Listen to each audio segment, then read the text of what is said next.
1997ನೇ ಇಸ್ವಿ ಪಾನಂಡ ಪುಟ್ಟಪ್ಪ ಕನ್ನಡದಲ್ಲಿ ಹಾಕಿ ಹಬ್ಬ ಜನನವಾಯಿತು. ಹೇಗೆ ಅಂತ ಹೇಳುವಾಗ, ಒಂದು ಜನಾಂಗಕ್ಕೆ ಸೇರಿದವರು ತಮ್ಮ ಮಕ್ಕಳು ದುಶ್ಚಟಕ್ಕೆ ಬಲಿಯಾಗಬಾರದು ಅಂತ ಹೇಳೋ ನಿಟ್ಟಿನಲ್ಲಿ ಹಾಕಿ ಹಬ್ಬ ಪ್ರಾರಂಭವಾಯಿತು. ಕಾಶಿ ಮತ್ತು ಊರಿನವರೆಲ್ಲರೂ ಸೇರಿ, ಆಗ ಕೇವಲ 60 ಕುಟುಂಬಗಳು ಸೇರಿ ಹಾಕಿ ಪಂದ್ಯಾವಳಿ ನಡೆಯಿತು. ತದನಂತರ 3 ವರ್ಷ ಕಳೆದ ಮೇಲೆ 2000 ಮೇಲೆ ಎಲ್ಲ ಜನಾಂಗದವರು, ಕೊಡಗಿನ 18 ಮೂಲ ನಿವಾಸಿಗಳು ಅಲ್ಲದೆ ಪತ್ರಕರ್ತರಿರ್ಬೋದು, ಪೊಲೀಸ್ ಇಲಾಖೆ ಇರಬಹುದು, ಅರಣ್ಯ ಇಲಾಖೆಯವರು ತಮ್ಮ ತಮ್ಮ ಕ್ರೀಡಾಕೂಟವನ್ನು ಆಯೋಜಿಸಲು ಪ್ರಾರಂಭ ಮಾಡಿದರು.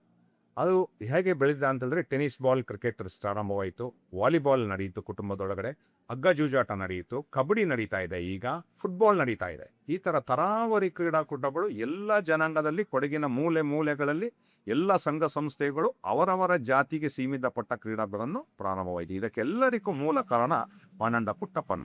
ಕೇಳಿದ್ರೆ ತಪ್ಪಾಗ್ಲಿಕ್ಕಿಲ್ಲ. ಅವರ ಒಂದು ದೂರದೃಷ್ಟಿಯಿಂದ ಅವರ ಒಂದು ಹಾಕಿಯ ಒಂದು ಅತ್ಯುನ್ನತ ಒಂದು ತೀರ್ಪುಗಾರರಾಗಿದ್ದರು. ಅವರು ಮದ್ರಾಸಿನಲ್ಲಿ ತೀರ್ಪುಗಾರರಾಗಿದ್ದಾಗ ಅವರು ಅದ್ಭುತ ತೀರ್ಪುಗಾರರು. ಅವರು ಸ್ಟೇಟ್ ಬ್ಯಾಂಕ್ ಆಫ್ ಇಂಡಿಯಾದಲ್ಲಿ ಅತಿ ಉನ್ನತ ಸ್ಥಾನದಿಂದ ರಿಟೈರ್ಮೆಂಟ್ ತೆಗೆದ ಮೇಲೆ ಕೊಡಗಿನ ಒಂದು ಕ್ರೀಡೆಯನ್ನು ಅವಲಂಬಿಸಿಕೊಂಡು 2002ರಲ್ಲಿ ಅವರಿಗೆ ಇಂದ್ರಪ್ರಸ್ಥ ಸ್ಟೇಡಿಯಂನಲ್ಲಿ ಅವರಿಗೆ ಒಂದು ಪ್ರಶಸ್ತಿ, ಪೀಪಲ್ ಆಫ್ ದ ಇಯರ್ ಎಂಬ ಪ್ರಶಸ್ತಿಯನ್ನು ಕೊಟ್ಟರು. ಇದನ್ನು ಜಾನ್ ವಾಲ್ಟರ್ ಹಾಗೂ ಶಬನ್ ಆಜ್ಮಿ ಅವರು ಇಂದ್ರಪ್ರಸ್ಥ ಸ್ಟೇಡಿಯಂನಲ್ಲಿ ಒಂದು ಪ್ರಶಸ್ತಿಯನ್ನು ಕೊಟ್ಟರು. ಆಗ ಪಾನಂಡ ಪುಟ್ಟಣ್ಣನವರು ನಮ್ಮ ಕೊಡುವ ಒಂದು ಉಡುಪಿನಲ್ಲಿ ಪೀಚಕತ್ತಿ, ಒಡಿಕತ್ತಿ, ಮಂಡೆ ತುಣಿಯಾಗಿ 4 ಅದ್ಭುತ ಮಾತನ್ನು ಇಂದ್ರಪ್ರಸ್ಥ ಸ್ಟೇಡಿಯಂನಲ್ಲಿ, ಅದು ವಿಶ್ವ ದಾಖಲೆ ಕೂಡ ಆಯ್ತದು. ಅದು ನಮ್ಮ ಜನಾಂಗದ ಬಾಂಧದವರು ಒಂದು ಆರೋಗ್ಯ ಮತ್ತು ಒಳ್ಳೆಯ ಒಗ್ಗಟ್ಟಿನಲ್ಲಿ ಕ್ರೀಡೆಯನ್ನು ಬೆಳೆಸಬೇಕು, ಒಳ್ಳೆ ಮನೋಭಾವ ಬರಬೇಕು ಎಂಬ ಉದ್ದೇಶದಿಂದ ಇದನ್ನು ಪ್ರಾರಂಭವಾಯಿತು. ಅದರಿಂದ ಅವರಿಗೆ ಇಂದ್ರಪ್ರಸ್ಥ ಸ್ಟೇಡಿಯಂದಲ್ಲಿ ಪೀಪಲ್ ಆಫ್ ದ ಇಯರ್ ಎಂಬ ಪ್ರಶಸ್ತಿ ಬಂತು. ತದನಂತರ ಕರ್ನಾಟಕ ರಾಜ್ಯೋತ್ಸವ ಪ್ರಶಸ್ತಿ ಕೂಡ ಲಭಿತವಾಯಿತು. ಹಾಗೆಯೇ ಕೌಟುಂಬಿಕ ಹಾಕಿಯು 3 Limca book of records, Shanteyanda Kuppanda ಹಾಗೂ ಅವರಿಗೆ ನೆಲ್ಲಮಕ್ಕಳ 3 ಲಿಮ್ಕಾ ಬುಕ್ ರೆಕಾರ್ಡ್ಸ್. 2024ರಲ್ಲಿ ಕುಂದಿಯೊಂಡ ಹಾಕಿ ಹಬ್ಬದಲ್ಲಿ ಗಿನ್ನಿಸ್ ಬುಕ್ ಆಫ್ ರೆಕಾರ್ಡ್ಸ್ ದಾಖಲಾಯಿತು. ಅಲ್ಲಿಂದ ಮುತ್ತಂಡ ಕಪ್ನಲ್ಲಿ ಅವರಿಗೆ old record books of record ದಾಖಲೆ ಇದೆ. ಇಷ್ಟು ದಾಖಲೆಗಳು ಆಡ್ತಾ ಇದ್ದಾರೆ. ಇದುವರೆಗೆ 1 ಲಕ್ಷ ಕ್ರೀಡಾಪಟುಗಳು ಈ ಪಂದ್ಯಾವಳಿಯಲ್ಲಿ ಆಡಿ ಮೇಲ್ ದಾಖಲೆಯನ್ನು ಹಾಕಿದೆ. ಇದನ್ನು ನೋಡುತ್ತಾ ಬೇರೆ ನಾವು ಜಾತಿ ಅಂತ ಹೇಳಿದ್ರೆ ಬೇರೆ ಅನ್ನ ಜಾತಿಯವರು 18 ಮೂಲ ನಿವಾಸಿಗಳು ತಮ್ಮ ತಮ್ಮ ಕ್ರೀಡಾಕೂಟಗಳನ್ನು ತಮಗೆ ಎಷ್ಟು ಚಿಕ್ಕ ಕುಟುಂಬವಾದರೂ, ಚಿಕ್ಕ ಸಮುದಾಯ ಆದರೂ ಕೂಡ ಅವರು ಕ್ರೀಡಾ ಮನೋಭಾವದಿಂದ ಕ್ರೀಡೆಯನ್ನು ಬೆಳೆಸ್ತಾ ಇದ್ದಾರೆ. ಅದರಲ್ಲಿ ಈಗ ಫುಟ್ಬಾಲ್ ನಡೀತಾ ಇದೆ, ರಿಂಗ್ ಹಾಕಿ ನಡೀತಾ ಇದೆ. ಯಾವ ಚಿಕ್ಕ ಫ್ಯಾಮಿಲಿ ಹಾಗೆ ತರಾವರಿ ಒಂದು ಬೆಳವಣಿಗೆಗೆ ಕಾರಣಕರ್ತರು ಪಾನಂಡ ಪುಟ್ಟಪ್ಪನವರು. ಅದೇ ರೀತಿ ಮಾರ್ಚ್ ಮತ್ತು ಏಪ್ರಿಲ್ ತಿಂಗಳಲ್ಲಿ ಊರಲ್ಲಿ ನಾಡಲ್ಲಿ ದೇವರ ಹಬ್ಬ ನಡೆಯುತ್ತದೆ. ಅದೇ ಸಮಯದಲ್ಲಿ ದೇವರ ಹಬ್ಬ ಮುಗಿಸಿಕೊಂಡು ಅವರು ಪಂದ್ಯಾವಳಿಗಳು ನಡೀತಾ ಇದ್ದಾರೆ. ಈಗ ಅದು ಎಲ್ಲಿಗೆ ತಲುಪಿದೆ ಅಂತಂದ್ರೆ, ಮಾರ್ಚ್, ಏಪ್ರಿಲ್, ಮೇ ವರೆಗೆ ಕೊಡಗಿನ ಪ್ರತಿ ಯುವತಿಯರು ಆಡುವಂಥ ಒಂದು ಸಂಭ್ರಮವಾಗಿದೆ. ಹಾಗೂ ಕೊಡುವ ಹಾಕಿ ಅಕಾಡೆಮಿಯಲ್ಲಿ ಅವರು ಮಹಿಳೆಯರು ತಮ್ಮ ತವರು ಮನೆಗೆ ಆಡಬಹುದು, ಇಲ್ಲ ಅವರ ಬಾಕಿ ಮನೆಗೆ ಆಡಬಹುದು. ಆ ಥರ ಒಂದು ನಿಯಮವನ್ನು ಕೂಡ ತಂದಿದೆ. ಇದರಲ್ಲಿ ಏಜ್ ಲಿಮಿಟ್ ಇಲ್ಲ. ಯಾವರ ವಯಸ್ಸು, ಅವರು ಎಷ್ಟೇ ವಯಸ್ಸಾದರೂ ಕೂಡ ಆಡಬಹುದು ಅಂತ ನಿಯಮವನ್ನು ಕೊಟ್ಟಿದ್ದಾರೆ. ಹಾಗೂ ಒಳ್ಳೆ ಮನೋಭಾವ ಬರ್ತಾ ಇದೆ ಈ ಕ್ರೀಡೆಯಲ್ಲಿ. ಮತ್ತೊಂದು ಪುಟ್ಟಣಿಯವರ ದೂರದೃಷ್ಟಿ ಏನು ಅಂತ ಹೇಳಿದ್ರೆ, ನಾವು ಮಧುವರರನ್ನು ನೋಡುವಂಥದ್ದು. ಅದು ಒಂದು ಸಂಪ್ರದಾಯವನ್ನು ಇಟ್ಕೊಂಡಿದ್ರು. ಮಧುವರವನ್ನು ನೋಡೋದು, ನಮ್ಮ ಆಚಾರ ವಿಚಾರ ಪದ್ಧತಿಯನ್ನು ಇಟ್ಕೊಳ್ಳೋದು, ಹಾಗೆ ತರಾವರಿ ಕ್ರೀಡೆಗೆ ಒಲವು ಬಂದಂಥ ಪದ್ಧತಿಗಳನ್ನು ಕೂಡ ಇಟ್ಕೊಂಡು ಬಂದರು. ದೇವರ ಹಬ್ಬಗಳನ್ನು ಮುಗಿಸಿ ಬಂದು ಆಡೋದು. ಹಾಗೆ ಇದು ವಿಶ್ವ ದಾಖಲೆಯಾಗಿ ಬಹಳಷ್ಟು, ಇದು ಹೇಗೆ ಅಂತಂದ್ರೆ ವಿಶ್ವದಲ್ಲಿ ಕೊಡಗು ಹಾಕಿ ಭೂಪಟದಲ್ಲಿ ಕೊಡಗನ್ನು ಗುರುತಿಸುವಂತ ಒಂದು ದೊಡ್ಡ ಕೆಲಸವನ್ಗೆ ಪಾನಂಡ ಪುಟ್ಟಣಿಯವರು ಸಹಾಯಕವಾದರು. ಅದೇ ರೀತಿಯಲ್ಲಿ ಬೇರೆ ಬೇರೆ ಜನಾಂಗದವರು ತಮ್ಮ ತಮ್ಮ ಕ್ರೀಡೆಯನ್ನು ತಮ್ಮ ಕೈಲಾದ ಮಟ್ಟಿಗೆ ಎಷ್ಟು ಆಗುತ್ತೋ ಅಷ್ಟು ಮಟ್ಟಿಗೆ ಕೂಡಿ ಅವರು ಪಂದ್ಯಾಟವನ್ನು ನಡೆಸ್ತಾ ಬಂದರು. ಕ್ರಿಕೆಟ್ ನೀವು ನೋಡ್ತಾ ಇರ್ಬೋದು, ಎಲ್ಲ ಜಾತಿಗಳು ಅದರಲ್ಲಿ ಸೇರಿ ಅವರವರ ಕ್ರೀಡಾಕೂಟವನ್ನು ಎಲ್ಲ ಇದರಲ್ಲಿ ಏನಾಗುತ್ತೆ ಅಂತ ಹೇಳಿದ್ರೆ, ಶಾಲಾ ಮೈದಾನಗಳು ದುರಸ್ತಿ ಹಾಳಾಗಿರೋ ಮೈದಾನಗಳು ಪುನರ್ಚೇತನಗೊಂಡು ಒಳ್ಳೆ ಮೈದಾನ ನಿರ್ವಹಣೆ ಆಗ್ತಾ ಇದೆ. ಆ ಮೈದಾನ ಒಂದು ಸಲ ಹಬ್ಬಕ್ಕೆ ನಿರ್ಮಾಣ ಮಾಡಿದಂಥ ಅದದು ಶಾಲೆಯನ್ನು ನಡೆಸೋಕೆ ಒಳ್ಳೆ ಸೂಕ್ತವಾದ ಪರಿಣಾಮ ಬೀರುತ್ತದೆ. ಮತ್ತೆ ಊರಲ್ಲಿ ಆಡಿದಾಗ ಚಿಕ್ಕ ಮಕ್ಕಳು ದುಶ್ಚಟಕ್ಕೆ ಬಲಿಯಾಗ್ತಾ ಇದ್ದಾರೆ. ಈಗ ನಮ್ಮ ನಿಮಾನ್ಸ್ ಆಸ್ಪತ್ರೆ ಗಂಗಾಧರ್ನವರು ಏನು ಹೇಳಿದ್ದಾರೆ ಅಂದರೆ, ಮೊಬೈಲ್ಗೆ ಮಕ್ಕಳು ಚಟ ಹೋಗ್ತಾ ಇದ್ದಾರೆ. ಸುಮಾರು 80% ಚಿಕ್ಕ ವಯಸ್ಸಿನ ಮಕ್ಕಳು ಮೊಬೈಲ್ಗೆ ಹೋಗಿ ಅವರು ಆಸ್ಪತ್ರೆಗೆ ದಾಖಲಾಗಿದ್ದಾರೆ. ಈಗ ಇತ್ತೀಚೆಗೆ ಟೈಮ್ಸ್ ಆಫ್ ಇಂಡಿಯಾದಲ್ಲಿ ಗಂಗಾಧರ್ ಅವರ ಹೇಳಿಕೆಯನ್ನು ನೀವು ಓದಿರ್ಬೋದು. ಅದರಿಂದ ಈ ಮೊಬೈಲಿಂದ ದೂರ ಇಡಬೇಕು ಅಂತ ಹೇಳೋ ನಿಟ್ಟಿನಲ್ಲಿ ಕ್ರೀಡೆ ಬಹಳ ಸಹಕಾರ ಹೋಗ್ತಿದೆ. ದುಶ್ಚಟದಿಂದ ದೂರ ಆಗಬೇಕು ಅಂತ ಹೇಳೋದು ಇದೆ. ಆದರೆ ನಾವು ಇದರಲ್ಲಿ ಮಾರ್ಪಾಡು ತರುವಂಥದ್ದು, ನಾವು ಎಲ್ಲಿ ಪಂದ್ಯಾವಳಿ ನಡೀತಾ ಇದೆ ಅಲ್ಲಿ ಮದ್ಯಪಾನ ನಿಷೇಧನ ಮಾಡಬೇಕು. ಕ್ರೀಡೆ ವಿಶ್ಲೇಷಣೆಗಳಿಗಾಗಿ ನಾನು ಮುಕ್ತ ಕಂಠದಿಂದ ಹೇಳ್ತಾ ಇದ್ದೀನಿ. ಯಾವಾಗ ಅಂತ ಹೇಳಿದ್ರೆ, ತಂದೆ ಮಕ್ಕಳು ಅಥವಾ ನೆಂಟರುಗಳು ಜರ್ಸಿ ಅಂತ ಹೇಳೋದು ನಾವು ಕಲರ್ ಹಾಕುವ ಪಟ್ಟೆ, ಆ ಜರ್ಸಿಗೆ ನಾವು ಗೌರವವನ್ನು ಕೊಡಬೇಕು. ಆ ಗೌರವ ಜರ್ಸಿ ಹಾಕೊಂಡು ನಾವು ಮದ್ಯಪಾನ ಮಾಡೋದನ್ನು ನಿಷೇಧಿಸಬೇಕು. ನಿಷೇಧಿಸನ ಮಾಡದ ಹೋದರೆ ಮಕ್ಕಳು ಚಿಕ್ಕ ವಯಸ್ಸಿನಲ್ಲೇ ಮದ್ಯಪಾನ ಮಾಡಿಕೊಂಡು ಗ್ರೌಂಡಿಗೆ ಬರೋದು ನಿಷೇಧ, ಕಡ್ಡಾಯವಾಗಿ ಇದನ್ನ ಖಂಡಿಸುತ್ತೆ. ಹಾಗೆ ಇದನ್ನೆಲ್ಲವೂ ನಾವು ಜೊತೆ ಸೇರಿಕೊಂಡು ಮಾಡುವಂಥ ಒಂದು ಒಳ್ಳೆಯ ವಿಶೇಷವಾಗಿದೆ. ಹಾಗೂ ಪ್ರತಿ ಜನಾಂಗದವರು ಕ್ರೀಡೆಯನ್ನು ಬೆಳೆಸಬೇಕು. ಫುಟ್ಬಾಲ್ ಫ್ಲಡ್ ಲೈಟಲ್ಲಿ ಆಗುತ್ತೆ. ಆದರೆ ನನ್ನ ಒಂದು ಭಾಳಷ್ಟು ಕೋರಿಕೆ ಏನು ಅಂತ ಹೇಳಿದ್ರೆ ಕ್ರಿಕೆಟ್ ಮತ್ತು ಹಾಕಿ ನಾವು ಮಾರ್ಚ್ ಏಪ್ರಿಲ್ ಇಟ್ಕೊಂಡು ಬೇರೆ ಕ್ರೀಡಾಕೂಟಗಳು, ಫುಟ್ಬಾಲ್ ಇರ್ಬೋದು, ಟಗ್ ಆಫ್ ವಾರ್ ಇರ್ಬೋದು, ಅಥವಾ ಬೇರೆ ಕ್ರೀಡಾಕೂಟಗಳು, ಅದನ್ನು ನಾವು ಅಕ್ಟೋಬರ್ ದಸರಾ ರಜದಲ್ಲಿ ಮಾಡಿದಾಗ ಎಲ್ಲ ಮಕ್ಕಳಿಗೆ ಒಳ್ಳೆ ಅನುಕೂಲವಾಗುತ್ತೆ, ಅವರು ಪೂರಕವಾಗಿರುತ್ತೆ. ಮತ್ತು ಯಾರು ಒಳ್ಳೆ ವ್ಯಾಯಾಮ ಮತ್ತು ಕ್ರೀಡಾವಟಕ್ಕೆ ಬರುತ್ತೆ, ಅವರ ಒಳ್ಳೆ ಸ್ನೇಹ ಸಂಬಂಧ ಬೆಳೀತದೆ, ಅವರ ಆರೋಗ್ಯ ಸ್ಥಿತಿ ಚೆನ್ನಾಗಿರುತ್ತೆ. ಆದ್ದರಿಂದ ಕ್ರೀಡೆಯನ್ನು ಹೆಚ್ಚು ಅವಲಂಬಿಸಬೇಕು. ಹಾಗೂ ಕ್ರೀಡೆಯು ಇದು ಕೊಡಗಿನಲ್ಲಿ ಪ್ರತಿಯೊಬ್ಬರು, ಈಗ ಒಳ್ಳೆ ಜರ್ಸೀಸ್ ಬರ್ತಾ ಇದೆ, ಎಲ್ಲರೂ ನೀವು ನೋಡಿರಬೇಕು. ಯಾರು ಒಳ್ಳೆ ಜರ್ಸಿ ಹಾಕ್ತಾರೆ ಅವರಿಗೊಂದು ಪ್ರೈಸ್ ಕೊಡ್ತಾ ಇದ್ದೀವಿ. ಮತ್ತು ಡಿಸಿಪ್ಲಿನ್ ಟೀಮ್, ಯಾರು ತುಂಬ ಫೇರ್ ಗ್ರಫಿಂದ ಒಳ್ಳೆ ಡಿಸಿಪ್ಲಿನ್ ಆಗಿ ಆಡ್ತಾರೆ ಅವರಿಗೆ ಒಂದು ಪ್ರಶಸ್ತಿ ಇಡಬೇಕು.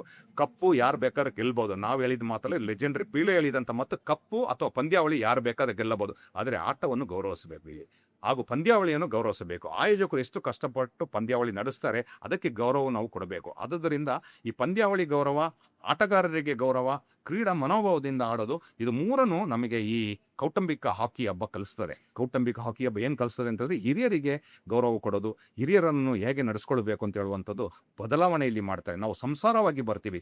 ಮುಂಚೆ ಎಲ್ಲ ನಾವು ಒಂದು ಪಂದ್ಯಾವಳಿಗೆ ಬಂದಾಗ ನಾವು ಮನೆಯಲ್ಲಿ ಬುತ್ತಿ ಕಟ್ಟಿಕೊಂಡು ಬಂದು ಜೊತೆಯಲ್ಲಿ ಊಟ ಮಾಡ್ತಾ ಇದ್ದೋ. ಆಗ ನಮ್ಮ ಅಣ್ಣ ತಮ್ಮಂದಿರು, ಅಕ್ಕ ತಂಗಿರು ಜೊತೆಯಲ್ಲಿ ಬರ್ತಿರೋ ಒಂದು ಮನೋಭಾವನವನ್ನು ನಾವು ಇಟ್ಕೊಳ್ಬೇಕಾಗುತ್ತೆ. ಹೇಗೆ ನಾವು ದೇವರ ಹಬ್ಬನೂ ಯೂಸ್ ಮಾಡ್ತೀವಿ, ಅದೇ ಥರ ಹಾಕಿ ಹಬ್ಬಕ್ಕೆ ಬರುವಾಗ ನಾವು ಬುತ್ತಿ ಅನ್ನ ತಗೊಂಡು ಊಟ ಮಾಡೋದು, ಅಲ್ಲಿ ನಾವು ಯಾರು ಮಧುವರನ್ನು ನೋಡುವಂಥದ್ದು, ಈ ಥರ ಬಹುದೊಡ್ಡ ಕೆಲಸಗಳು ನೋಡ್ತಾರೆ. ಒಳ್ಳೆ ಸ್ನೇಹ ಸಂಬಂಧ, ಎಷ್ಟೋ ಕುಟುಂಬಗಳು ಇದರಿಂದ, ಒಂದೊಂದು ಕುಟುಂಬದವರು ನಮ್ಮ ತಲೆಯಂತರ ನಮ್ಮ ಅಜ್ಜಂದ ಕಾಲದಿಂದ ಒಡೆದು ಹೋಗಿದೆ, ನಾನಾ ಕಾರಣದಿಂದ, ಆಸ್ತಿ ವೈಷಮ್ಯ ಇರ್ಬೋದು, ಏನಾದರೂ ಚಟಗಳು. ಆದರೆ ಹಾಕಿ ಹಬ್ಬದ ಯಾವಾಗ ಹಾಕಿ ಹಬ್ಬ ಆಯೋಜಿತ ಮೇಲೆ ಸುಮಾರು ಕುಟುಂಬಗಳು ಒಂದಾಗಿವೆ. ಎಷ್ಟೋ ಐನ್ ಮನೆ ಇತ್ತು, ಐನ್ ಮನೆಗಳೆಲ್ಲ ಒಂದಾಗಿ ಒಂದು ಶೂರಿನಡಿಯಲ್ಲಿ ನಾವು ಆಡುವಂಥ ಒಂದು ಸೌಕರ್ಯಗಳು ಆಡಿದೆ. ಅದೇ ರೀತಿ ಕೊಡಗಿನ ಮೂಲೆಗಳಲ್ಲಿ ಈಗ ಹಾಕಿ ಬೇಸಿಗೆ ಶಿಬಿರ ನಡೀತಾ ಇದೆ. ಯಾಕಂದರೆ ಮಕ್ಕಳು ತಯಾರಪ್ ಮಾಡ್ತಾ ಇದ್ದಾರೆ. ಈಗ ಪೊನ್ನಂಪೇಟೆಯಲ್ಲಿ, ಬಾಳಲೆಯಲ್ಲಿ, ನಾಪೋಕ್ಲು, ಮಡಿಕೇರಿ, ಬಲ್ಲಮಾವುಟಿ, ಬಿರುನಾಣಿ, ಬೀರುಗದಲ್ಲಿ ಕೂಡ ಬೇಸಿಗೆ ಶಿಬಿರ ಅಳವಡಿಸಿ. ಈ ಬೇಸಿಗೆ ಶಿಬಿರ ಆಗೋ ಉದ್ದೇಶ ಅಂತಂದರೆ ಚಿಕ್ಕ ಮಕ್ಕಳು ಸ್ಟಿಕ್ ತಗೊಂಡು ಮೈದಾನಕ್ಕೆ ಬರ್ತಾ ಇದ್ದಾರೆ. ಆ ಮೈದಾನದಲ್ಲಿ ಆಡಿದವರು ಇವತ್ತು ಪಂದ್ಯಾವಳಿ ಆಡ್ತಾರೆ. ಪಂದ್ಯಾವಳಿಯಲ್ಲಿ ಸೋತು ಹೋದರೂ ಕೂಡ ಅವರು ವಾಪಸ್ಸು ಬೇಸಿಗೆ ಶಿಬಿರಕ್ಕೆ ಬರ್ತಾರೆ. ಸೊ ಒಂದು ತಿಂಗಳು, 2 ತಿಂಗಳು, 1.5 ತಿಂಗಳು ಕ್ರೀಡೆಯ ಮೇಲೆ ಅತಿ ಹೆಚ್ಚು ಆಸಕ್ತಿ ಬೀಳುತ್ತೆ, ಭಾಳಷ್ಟು ಪರಿಣಾಮ ಬೀಳುತ್ತದೆ. ಇಂದು ನಮ್ಮ ಜೊತೆ ಪಾಂಡ ಕುಟ್ಟಣಿಯವರು ಇಲ್ಲದೆ ಇರಬಹುದು, ಆದರೆ ಅವರು ಹಾಕಿ ಕೊಟ್ಟ ಮಾರ್ಗ ಭಾಳ ದೊಡ್ಡ ಮಾರ್ಗವಾಗಿದೆ, ಭಾಳ ದೊಡ್ಡ ಚಿಂತನೆ ಇದೆ. ವಿಶ್ವದಲ್ಲಿ ನಮಗೆ ಈಗಾಗಲೇ ಕಳೆದ ವರ್ಷ ಪದ್ಮಶ್ರೀ ಭಾಸ್ಕರನ್ ಬಂದಿರೋ, 1980ನೇ ಚಿನ್ನ ಗೆದ್ದಂಥ ಕ್ಯಾಪ್ಟನ್ ಬಂದಿದ್ದರು, MM ಸೋಮಯ್ಯ, ಮೊಹಮ್ಮದ್ ರಿಯಾಜ್, PP ಗೋವಿಂದಣ್ಣ, ಇವರೆಲ್ಲ ಬಂದಿದ್ದ ಕೂಡಿ ಇಷ್ಟು ದೊಡ್ಡ ಚಿಂತನೆ ಮಾಡಿ ಒಂದೇ ಸ್ತರದಲ್ಲಿ ನಮ್ಮದು ಒಂದು ಭಾಳಷ್ಟು ದಾಖಲೆ ಮಾಡಿದ್ರಿಂದ ಪಾಂಡ ಕುಟ್ಟಣಿಯನ್ನು ಸದಾ ನೆನೀಬೇಕು. ಈ ದಾಖಲೆ ಯಾಕಾಗುತ್ತೆ ಅಂದರೆ, ನಾವು ಅನ್ಯ ಜನರ ಸಹಾಯ ಇಲ್ಲದೆ ನಮ್ಮದೇ ಆದ ತಾಂತ್ರಿಕ ಸಮಿತಿ, ನಮ್ಮದೇ ಆದ ತೀರ್ಪುಗಾರರು, ನಮ್ಮದೇ ಆದ ವೀಕ್ಷಕ ವಿವರಣೆಗಾರರು, ಮೈದಾನ ತಯಾರಪ್ಪರು ಮಾಡಿಕೊಂಡು ನಾವು ಬೆಳಗಿಂದ ಸಂಜೆಯವರೆಗೆ ಎಲ್ಲ ಕೆಲಸದ ಒತ್ತಡವನ್ನು ಬದಿಗಿಟ್ಟು ಕ್ರೀಡೆಗಾಗಿ ಶ್ರಮಿಸ್ತಿದ್ದಾರೆ ಅಂತ ಹೇಳಿದ್ರೆ ತಪ್ಪಾಗಲಿಕ್ಕಿಲ್ಲ. ಇದು ಬೇರೆ ಎಲ್ಲ, ನೀವು ಇದನ್ನು ನಾವು ತೊಟ್ಟಿಲು ಅಂತ ಹೇಳ್ತೀವಿ. ಈ ಕ್ರೀಡೆ, ಹಾಕಿ ಕ್ರೀಡೆ ಕೊಡಗಿನ ತೊಟ್ಟಿಲೆ. ಭಾರತ ದೇಶಕ್ಕೆ 11 ಒಲಿಂಪಿಕ್ಸ್ನ ಕೊಟ್ಟಂಥ ಪುಟ್ಟ ಜಿಲ್ಲೆ, 18 ಒಲಿಂಪಿಕ್ಸ್ನ ಕೊಟ್ಟಿದ್ದೀವಿ. ಸುಮಾರು 50ರಿಂದ 70 ಅಂತಾರಾಷ್ಟ್ರೀಯ ಆಟಗಾರರನ್ನು ನಾವು ಕೊಟ್ಟಿದ್ದೀವಿ. ಅವರವರ ಕುಟುಂಬಕ್ಕೆ ಬಂದು ಆಡುವ ಒಂದು ಒಳ್ಳೆ ಮಾರ್ಗಸೂಚಕಗಳಿದೆ. ಇದನ್ನು ಅನುಸರಿಸಿಕೊಂಡು ಬೇರೆ ಜನಾಂಗದವರು ಕೂಡ ಅವರಿಗೆ ತಟ್ಟಮಟ್ಟಿಗೆ 3-4 ದಿನ ಕ್ರೀಡಾ ಪಂದ್ಯಾವಳಿಗಳು ನಡೆಸ್ತಾ ಇದ್ದಾರೆ. ಆ ಕ್ರೀಡಾ ಪಂದ್ಯಾವಳಿಗಳು ಮುಖ್ಯ ಅತಿಥಿಗಳು ಹೋಗ್ತಾ ಇದ್ದಾರೆ. ಆದರೆ ನಾವೇನು ಅಂತ ಹೇಳುತ್ತದೆ, ಪಂದ್ಯಾವಳಿ ನಡೆಯೋದು ಕೇವಲ ಗೆಲ್ಲೋದಕ್ಕೆ ಮಾತ್ರವಲ್ಲ, ಇಲ್ಲಿ ಕ್ರೀಡಾ ಮನೋಭಾವನೆ ಬೆಳಿಬೇಕು, ಕ್ರೀಡೆಗಳು ಒಂದಾಗಬೇಕು. ನಾವು ಏನು ಮನಸ್ಸು ಒಡೆದೋಗಿದೆ ಆ ಮನಸ್ಸು ಒಂದಾಗಬೇಕು. ನಾವು ಅಕ್ಕ ತಂಗಿಯರು, ನಮ್ಮ ಸ್ವಂತ ಬಾಂಧವದವರು ಒಂದಾಗಬೇಕು.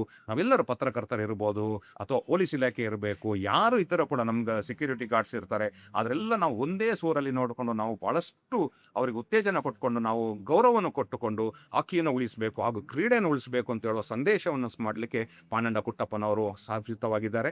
ಅವರ ನೆನಪುಗಳು ಇಂದು ಕೂಡ ನಾವು ಅವರ ಜೊತೆಯೆಲ್ಲ ಕೆಲಸ ಮಾಡೋದಿದ್ದ ಕೂಡ ಇಲ್ಲಿನ ಸುಮಾರು ಜನ ಕ್ರೀಡಾ ಶಾಲೆಗೆ ಪ್ರವೇಶ ಪಡೆದುಕೊಂಡ್ರು. ಸುಮಾರು ಜನ ತೀರ್ಪುಗಾರರಾಗಿ ನ್ಯಾಷನಲ್ ಆಗಿ ಅಂತಾರಾಷ್ಟ್ರೀಯ ಮಟ್ಟಕ್ಕೆ ತೀರ್ಪುಗಾರರಾದರು. ಸುಮಾರು ವಿಶ್ಲೇಷಣೆಗಾರರು ನಮ್ಮ ಜೊತೆಯೆಲ್ಲ ವಿಶ್ಲೇಷಣೆ ಇವತ್ತು ಒಳ್ಳೆ ವಿಶ್ಲೇಷಕರಾಗಿದ್ದಾರೆ. ಹಾಗೂ ಆಟಗಾರರ ಮಾತ್ರ ಅಲ್ಲದೆ ವಿವಿಧ ಭಾಗದಲ್ಲಿ ಹೋಗಲಿಕ್ಕೆ ಒಂದು ಅವಕಾಶ ಆಗಿದೆ. ಸುಮಾರು ಜನ ಆರ್ಮಿಗೆ ಸೇರಿದ್ದಾರೆ. ಹಾಗೂ ಇದೊಂದೇ ವೇದಿಕೆ, ಅವರು ರಜದಲ್ಲಿ ಹಬ್ಬ ನೋಡೋಕ್ಕೆ ಬಂದವರು ಹಾಕಿ ಆಡ್ಬೋದು, ಹಾಗೂ ನಮ್ಮ ಕುಟುಂಬದಲ್ಲಿ ಜೊತೆಯಲ್ಲಿ ಇರುತ್ತೋದು, ಹಾಗೂ ಅವರವರ ಫ್ಯಾಮಿಲಿ ಜೊತೆ, ಅವರ ಹೆಂಡತಿ ಮಕ್ಕಳು ಸಂಸಾರದೊಟ್ಟಿಗೆ ಬಂದು ನಾವು ಸೇರುವಂಥದ್ದು.